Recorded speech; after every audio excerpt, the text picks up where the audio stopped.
नमस्कार बच्चों। आइए आज हम लोग पंत जी की कविता पावस ऋतु में पर्वत प्रदेश के आगे के भाग को पढ़ते हैं। अस्वस्थता के कारण बच्चों वीडियो जाने में कुछ देर हुई।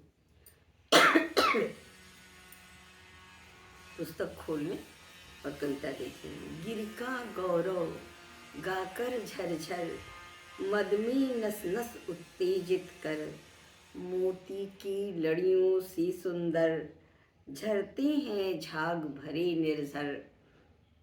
गिरिवर के उर से उठ उठ कर, उच्चाकांक्षाओं से तरवर, है झाक रहे नीरव नभ पर, अनिमेष अटल कुछ चिंता पर।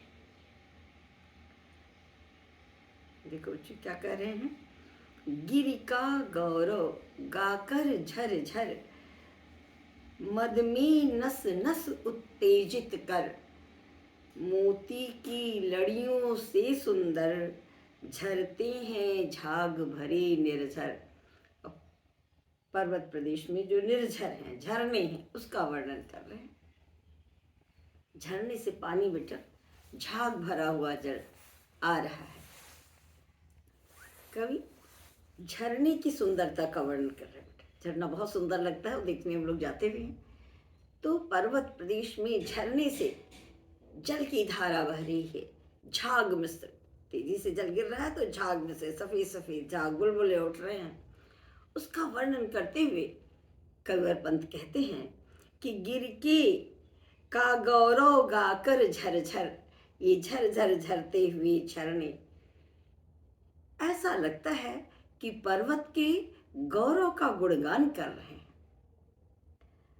मद में नस नस उत्तेजित कर, सुंदरता का एक नशा सा होता है।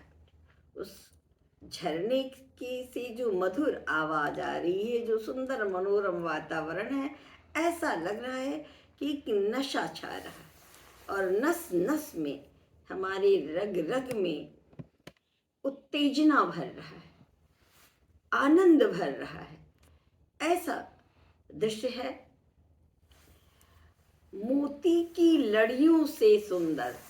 अब क्या कवि कहते हैं, कवि की कल्पना के कवि है ना, कभी उन्होंने कहा कि झर झर झरते हुए झाग भरे जो झरने हैं, उसकी कल कल की ध्वनि, ऐसा लगता है कि सुंदरता की एक नशा में हमें तराबोर कर रहे हैं।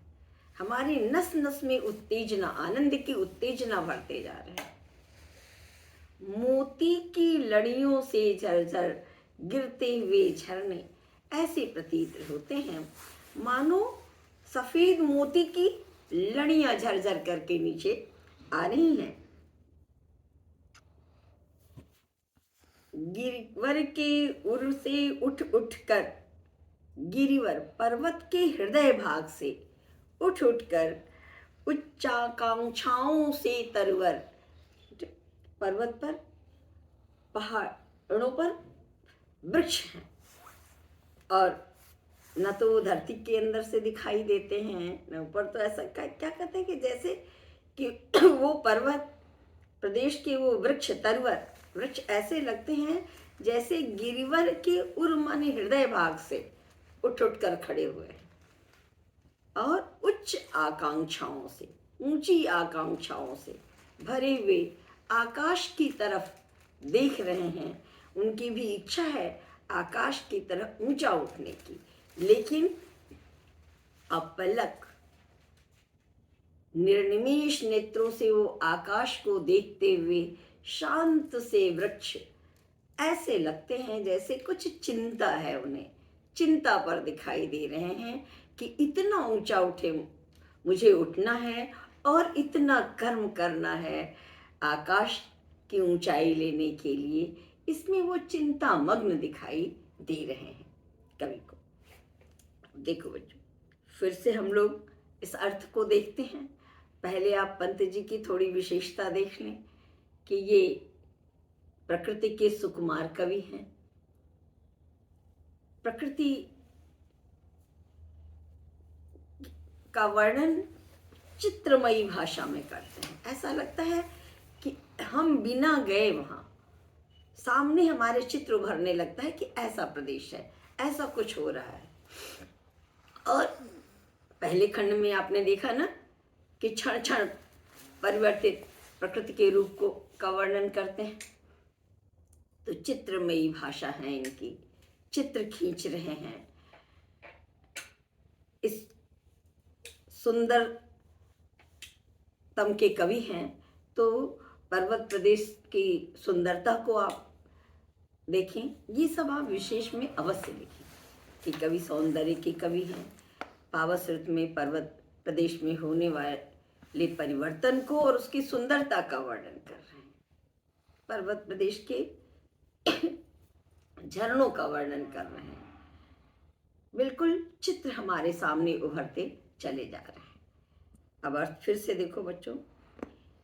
पर्वत प्रदेश में गिरने वाली झरने जो सुंदरता से पूरे प्राकृतिक वातावरण को नशे में, आनंद में भर रहे हैं, उन झरनों का वर्णन करते हुए कविवर पंत कहते हैं कि झरझर करते बहते हुए ये झरने, ऐसा लगता है कि पर्वत के गौरव को, उस पर्वत प्रदेश के गौरव की गाथा गा रहे हैं और आनंद के नशे में हमारी नस नस में उत्तेजना को भर रहे हैं। गिरते हुए झरनों की सफेद झाग से भरे हुए जो झरने गिर रहे हैं, जल की बूंदें गिर रही हैं, ऐसे प्रतीत होती हैं जैसे मोती की लड़ियां।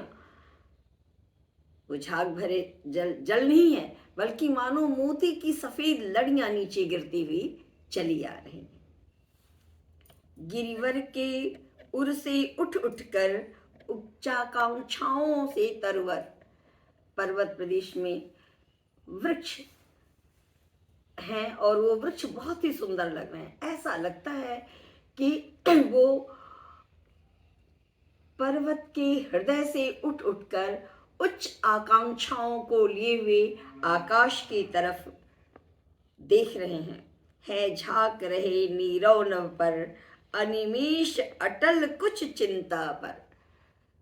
सर ऊंचा किए हुए वे तरवर, निस्तब्ध नीरव वातावरण है, आवाज नहीं है। उस सुंदर वातावरण में, शांत वातावरण में आकाश को इस तरह देख रहे हैं जैसे वो कुछ चिंतित हैं। अनिमेष अपलक नेत्रों से आकाश की तरफ सिर उठा करके देखते हुए वृक्ष ऐसा लगता है जैसे कुछ चिंता मग्न है। क्यों कहा?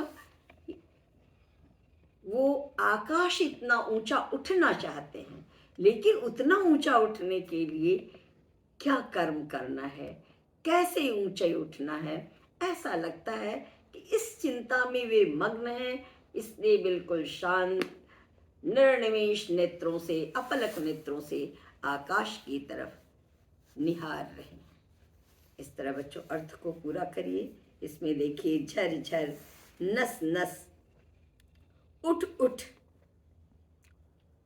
इस तरह के शब्दों के द्वारा कवि ने भाषा में कितनी सुंदरता भरी हुई है, ध्वन्यात्मकता भरी हुई है। तो भाषा ध्वन्यात्मक भी है, कोमल कांत है।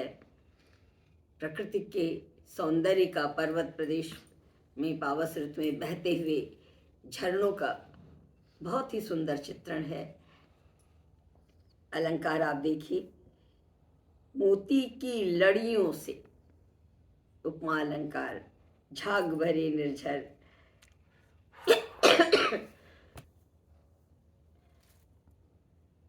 अनिमेष अटल कुछ चिंता पर। चिंता पर, इतना ऊंचा उठने की चिंता। आकाश इतना ऊंचा कैसे है, उसके रहस्य को सुलझाने की चिंता। इस चिंता में वे पेड़ इस तरह क्यों दिखाई दे रहे हैं? क्योंकि वो शांत से समय ऐसा लगता है बेटा कि हवा कम चल रही है, पेड़ बिल्कुल शांत से ऊपर दिखाई दे रहे हैं, इसलिए कवि को ऐसा लगता है कि पेड़ चिंतित हैं आकाश के रहस्य को जानने के लिए, इतना ऊंचा उठने के लिए। इस तरह बच्चों आप इस अर्थ को पूरा करें, और मैंने कोशिश की हर पंक्ति को समझाने की, तो उस पर प्रश्नोत्तर आता है, तो आप प्रश्नोत्तर पूरा करें। मुझे सुनने के लिए बच्चों बहुत बहुत धन्यवाद।